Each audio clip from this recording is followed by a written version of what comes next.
بسم الله الرحمن الرحيم. النهارده هنتكلم ان شاء الله عن الاير كونديشننج سايكل، وهنحل مع بعض ان شاء الله المسألة رقم 1 موجودة في شيت. أول حاجة تعالى نقرا المسألة كده مع بعض. بيقول the following data refer to the design figure used in designing summer air conditioning planet. تمام، أنا عايز أعمل دايرة تكييف هتستخدم في السمر في فصل الصيف لتكييف مسرح. مش هتفرق معانا مسرح أو أي شيء، بس الثيتر هنا بيتعمل هو الروم أو الزون المراد تكييفها. تمام، فالثيتر هنا هو الروم. بيقول هنا employing cooling and dehumidification coil. يبقى أنا عندي عايز أعمل دايرة تكييف في السمر مكونة من cooling and dehumidification coil. ما قالش كويل تاني. المفروض الدوائر بيبقى فيها كويل 2 3 حسب العدد اللي بيذكره في المسألة. هنا في المسألة بس حدد ان انا هستخدم كويل واحد اسمه cooling and dehumidification coil، مش cooling كويل لوحده وديهيوميديفيكيشن كويل لوحده، لا ده كده على بعضه اسمه cooling and dehumidification coil. تمام، يبقى انا هعمل دايرة تبريد تكييف اللي في فصل الصيف لمسرح، بس هستخدم cooling and dehumidification coil. تمام. The relative humidity of the air out from the cooling coil. بقول الريلاتيف humidity اللي هي ال RH، الريلاتيف humidity اللي هي ال RH أو الفاي. بقول الريلاتيف humidity of the air out from the cooling coil بتاعة الهواء اللي خرج من الكولينج كويل. تمام، اللي خرج من الكولينج كويل بتساوي 100%. أي حاجة بتخرج من الكولينج كويل هتبقى عندنا هي السبلاي، لأن هو الملف الوحيد. السبلاي بتبقى النقطة اللي بعد آخر كويل. النقطة هي بعد آخر كويل وقبل دخول الغرفة اسمها السبلاي. فبيقول لي هنا الريلاتيف هيوميديتي بتاعت الهواء اللي خرج من الكولينج كويل 100%. خلاص، طب خرجت من الكولينج كويل، هو الكولينج كويل أو هو الكويل الوحيد اللي موجود في المسألة، خلاص يبقى الريلاتيف هيوميديتي أو الفاي بتاعت نقطة الإس بتساوي 100%. تمام كده؟ ماشي. The heating capacity، الهيتنج كاباسيتي 1000 بيرسون. المسرح ده سعته هيبقى موجود فيه 1000 شخص. inside condition، inside condition دي بتبقى الروم كونديشن. inside condition هي الروم كونديشن، عبارة عن 25 درجة دراي بالب تمبريتشر و50% ريلاتيف هيوميديتي. outside condition هي عبارة عن الاو، بتاخد رمز الاو. يبقى انت عندك هنا 3 رموز اجباري، رمز الار ده الروم كونديشن او الانسايد كونديشن، رمز الاو الاوتسايد كونديشن، الاس بعد اخر ملف وقبل دخول الغرفه. هنشوفها كمان شويه. بيقول لي هنا 3 معلومات. الفريش اير بير بيرسون، خد بالك ان الفريش اير بير بيرسون 4 لتر على الثانيه. سبلاي اير برضه بير بيرسون 15 لتر على الثانيه. مويستشر جين بير كيلو جرام اوف دراي اير. المويستشر جين هي الاوميجا. تمام، بس جين يبقى دلتا. تمام، الدلتا اوميجا بتساوي 0.00006 كيلو جرام فولت، كيلو جرام فيبر على كيلو جرام دراي. عايز ايه؟ اول حاجه عايز الكولينج لود ان طن اوف ريفريجريشن. سيبك من كلمه طن اوف ريفريجريشن، هو عايز الكولينج لود. الكولينج لود هو عباره عن حمل ملف التبريد. الكولينج لود هو عباره عن حمل ملف التبريد. ان طن اوف ريفريجريشن بعد ما بتجيبه بالكيلو وات، انت عارف ان الطن التبريد بيساوي تقريبا 3.5 كيلو وات. تمام، فتقسم على 3.5 يديك كام طن تبريد. الروم لود حمل الأوضة اللي هو ماشي من الاس للار على طول. الأوضة ماشية من السبلاي للروم من الاس إلى الار. روم سنسور هيت فاكتور عايز الار اس اتش اف. تمام، بعد كده عايز التمبريتشر اوف سبلاي، عايز درجة حرارة السبلاي. تعال نكتب المعطيات بتاعتي. سمر سايكل مش هتفرق معاك في حاجة. تمام كده. بعد كده بقول لك كولينج اند ديهيوميديفيكيشن كويل، ده الكويل الوحيد اللي عندي، ما عنديش كويل تاني هو اللي ذكر كده في نص المسألة. تمام، واتفقنا air leaves the cooling coil with RH 100%. دي عبارة عن الفاي بتاعت نقطة السبلاي. اشمعنى؟ عشان آخر نقطة بتخرج من الملف وتخش على الأوضة هي الاس اللي هي السبلاي، فالفاي بتاعتها 100%. عدد الأشخاص اللي موجودين عندي 1000 شخص. حالة الروم 25 درجة دراي بالب تمبريتشر و50% ريلاتيف هيوميديتي.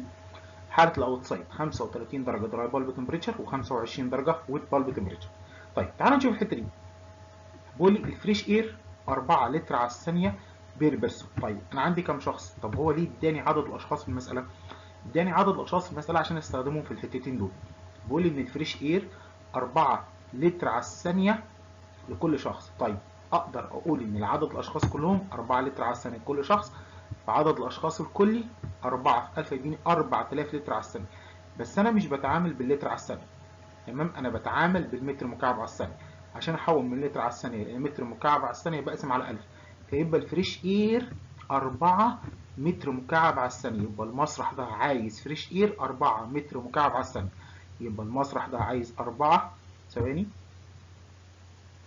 عايز 4 متر مكعب بير سكند، اللي هي الكيو اوتسايد. الفريش اير عندنا هي الاوتسايد اير، فبيعوز، يبقى المسرح ده هيعوز كيو اوتسايد بمقدار 4 متر مكعب على الثانيه. طيب بالنسبه للسبلاي اير بيقول لي والله ده محتاج 15 لتر على الثانيه لكل شخص. يبقى السبلاي اير 15 لتر في 1000، 15000 لتر على الثانيه. انا عايز احول اللتر على الثانيه يعني متر مكعب على الثانيه، يبقى عندي 15000 على ال 1000 هتبقى 15 متر مكعب على الثانيه. يبقى الكيو سبلاي ب 15 متر على الثانيه. يبقى الكيو سبلاي ب 15 متر على الثانيه. طب انا عندي الكيو سبلاي وعندي الكيو اوتسايد، فاضل عندي الكيو ريتيرن. بحسبه بسيطه كده انا عندي ان الكيو اوتسايد اللي هي باربعه زائد الكيو ريتيرن اللي هي معرفهاش بكام بتساوي الكيو سبلاي. طب لما الكيو سبلاي تبقى ب 15، اذا الكيو ريتيرن تبقى ب 11 متر مكعب على السكند. تمام كده. يبقى الفريش اوتسايد، الاوتسايد اير كيو اوتسايد ب 4 لتر على الثانيه، 4 متر مكعب على الثانيه. كيو سبلاي ب 15 متر مكعب على الثانيه. الكيو ريتيرن ب 11 متر مكعب على الثانيه، عشان الريتيرن زائد الاوتسايد هيدوني السبلاي. السبلاي ده عباره عن مجموع الاوتسايد زائد الريتيرن. طيب اخر حته بقول لك المويستر جين. المويستر جين بتساوي الرقم ده. المويستر جين على طول عباره عن اوميجا ار ناقص اوميجا اس. اوميجا ار ناقص اوميجا اس. مويستر جين يعني الهواء هو ماشي هيكتسب رطوبه، فالهواء بيمشي من الاس للار، يبقى على طول الار اكبر من الاس. مويستر جين الهواء هو ماشي من الاس رايح للار خد شويه رطوبه، يبقى مين الاكبر؟ على طول الار هتبقى اكبر من الاس حسب المساله، فتبقى اوميجا ار ناقص الاوميجا اس بتساوي الرقم ده كيلو جرام فيبر على كيلو جرام دراي. دي كل معطيات المساله قبل ما تبص للمساله خالص، او قبل ما تبتدي تشتغل عن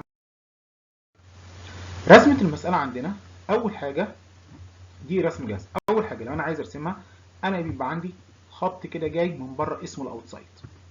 بعد الاوتسايد ده بيجي عندي الكويل بتاعي. انا عايز ارسم الكويل بتاعي او الكويلات بتاعتي. كام كويل عندي؟ هو هنا الف المساله كويل وحيد اللي هو الكويل ده اللي هو اسمه كولينج زائد دي هيوميديفيكيشن كويل. كولينج زائد الدي هيوميديفيكيشن كويل، يبقى انا عندي هو كويل وحيد. بعد الكويل ده عايز ترسم فان، مش عايز ترسم فان براحتك، الفان ليس لها تاثير. بعد الكولينج كويل ده في حاجه ثانيه؟ لا مفيش اي حاجه. يبقى النقطه ده اهي اسمها الاس السبلاي، وبعدها على طول بيجي الروم. بعدها على طول بيجي الروم، واللي خارج من الروم بيرجع بره كده. تمام ماشي. المساله فيها خط، يبقى في خط جاي من الروم داخل على الاوتسايد، خط جاي من الروم داخل على الاوتسايد. يبقى انت عندك نقطه الاو اتخلطت مع الار ادتني نقطه الميكس. الميكس دي هتخش على الكويل ده هتديني نقطه سبلاي. المعلومه الوحيده اللي انت عارفها، عارف ان الفاي بتاعت نقطه الاس دي بكام؟ 100%. تمام كده. يبقى دي الرسمه بتاعتك. الرسمه بتاخد عليها درجه لازم ترسمها. تمام كده. اول حاجه بنروح على السيكومتري بتاعتنا، ونوقع نقطه الاو ونقطه الار. مفيش مساله هتجيلك مفيش فيها نقطه الاو ونقطه الار. نقطه الاو ونقطه الار دول شيء اساسي في اي مساله. تمام ماشي. تعال نوقع نقطه الاو. نقطه الاو عباره عن 35 درجه دراي بالب تمبريتشر و25 درجه ويت بالب تمبريتشر. تعال نشوف كده. تعال نروح على الدراي بالب تمبريتشر. عندي هنا 35 درجه. فين 35 درجه على الخريطه؟ اهي ادي ال 35 درجه.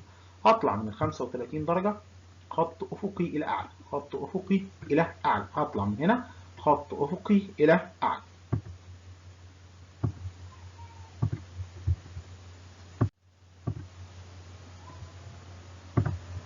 هطلع من ال 35 خط افقي الى اعلى.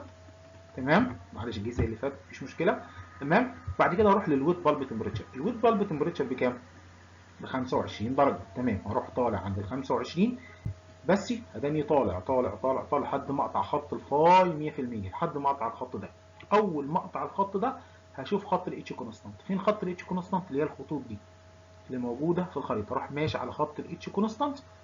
تقاطع خط الاتش كونستانت مع خط الدراي بالب تمبريتشر في نقطه هتديني نقطه الاوتسايد. يبقى انا عندي اهي نقطه الاوتسايد. يبقى نقطه الاوتسايد بتاعتي اهي، دي نقطه الاوتسايد. طيب عايز اروح اجيب اوقع نقطه الار. عايز اروح اجيب اوقع نقطه الار. الار عندي 25 درجه دراي بالب تمبريتشر و50% ريلاتيف هيوميديتي. طيب هروح رايح عند ال 25. تعال نمسح الخطوط دي كده.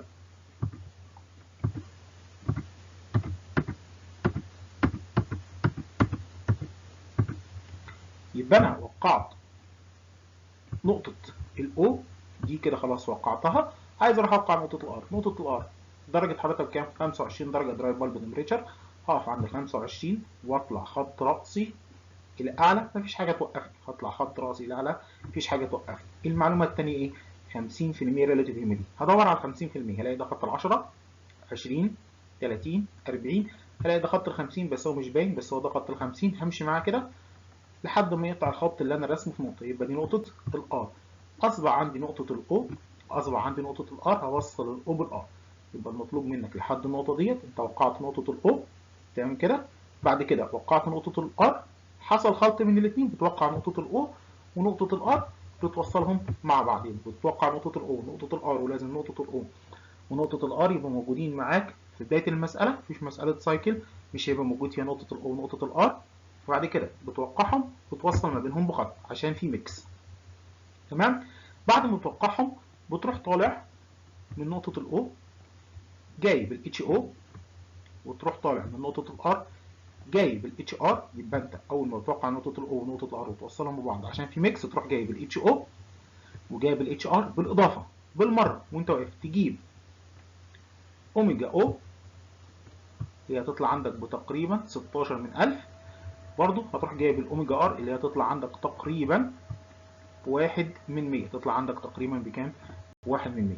عايز تجيب السبيسيفيك فوليوم، السبيسيفيك فوليوم لنقطة الاو ونقطة الار عشان تجيب منهم الرو براحتك. مش عايز تجيبهم هتحط الرو عندك بواحد واتنين من 10. الاتنين سيان في المسألة، مش هيغيروا عندك الاختلافات في النواتج بقيمة طفيفة يعني. تمام. زي ما قلنا انا جبت اتش او وجبت الاتش ار. تمام. المهم عندي اوميجا او اوميجا ار. اوميجا او جبتها ما جبتهاش لانها مش هتشكل حاجه في المساله. اللي يهم عندي اوميجا ار عشان انا عندي معطى في المساله اسمه المويستر جين. المويستر جين انا عباره عن اوميجا ار واوميجا اس، يبقى اكيد هحتاج الاوميجا ار. جبت السبيسيفيك فوليوم بتاع الاو او السبيسيفيك فوليوم بتاع الار. الفايده الاساسيه بتاعتهم ان انت بتقول واحد على السبيسيفيك فوليوم عند الاو هيديني الرو، واحد عند السبيسيفيك فوليوم عند الار هيديني الرو ار. الاثنين سيان انا ممكن احط الرو بتساوي 1.2 كيلو جرام على المتر المكعب. تمام كده. يبقى انا اهم حاجه عندي اتش او اتش ار اوميجا ار، اتش او اتش ار اوميجا ار، الثلاث حاجات دول. تمام. بعد كده عشان حسبت عندي الكيو اوت سايد وحسبت الكيو سبلاي، حسبناهم في المعطيات، طلعت الكيو اوت سايد ب 4 متر مكعب على الثانيه والكيو سبلاي 15 متر مكعب على الثانيه. انا ما بتعاملش بالكيوهات، بتعامل مع الماس فلو ريت اللي هي الام دوت. بروح ضارب الرو عندي في الكيو تطلع الام دوت. ممكن عادي معلش نستغيد عن الرقم ده ونخليه ب 1.2، مفيش فيها اي مشكله. يبقى هضرب الرو 1.2 في 4 هتديني الرقم ده 4.84 كيلو جرام على الثانيه. الام سبلاي هتساوي 1.2 في ال 15. تمام، هتديني 18 كيلو جرام على الثانيه. تمام ماشي.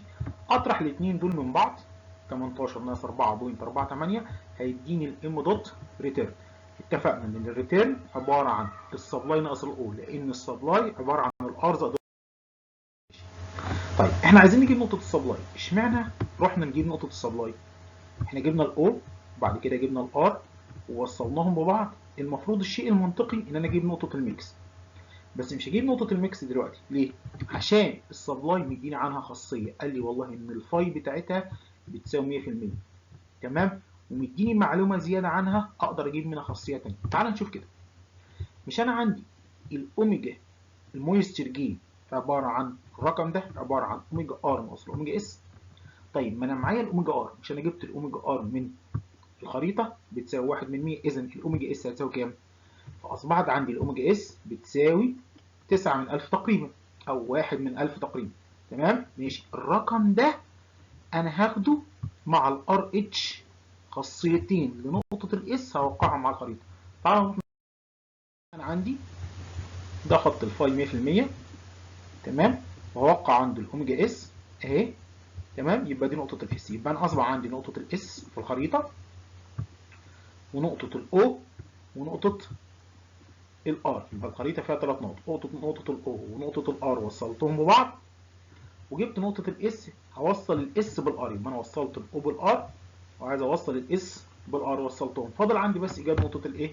الميكس. هروح ماشي على خط الاتش كونستانت، اروح جايب الاتش اس هتطلع تقريبا ب 36 كيلو جول على الكيلو جرام. يعني كده يبقى انا جبت نقطه الاو وجبت نقطه الار وجبت نقطه بعد كده انا طبعا قلنا الحته دي قبل كده ان الام دوت ار بتساوي الام دوت اس ناقص الام دوت او، هتطلع عندي الام دوت ار مباشره. طيب قانون الميكس بيقول لي ايه؟ ام دوت اوتسايد في الاتش اوتسايد بتزائد الام دوت ار في الاتش ار بتساوي ام دوت ميكس في الاتش ميكس. معاك كل حاجه، معاك الام دوت اوتسايد، معاك الاتش اوتسايد، معاك الام دوت ار، معاك الاتش ار، معاك الام دوت ميكس. ام دوت ميكس هي السبلاي، الميكس في المساله هنا هي السبلاي. تمام.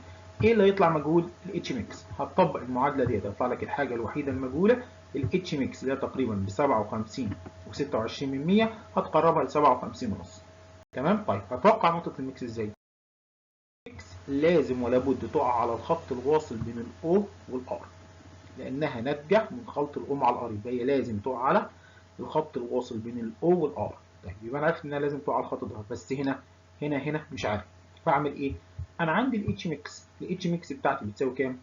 57 ونص. هروح طالع هنا 55 56 57 57 ونص، ده الاتش. هروح نازل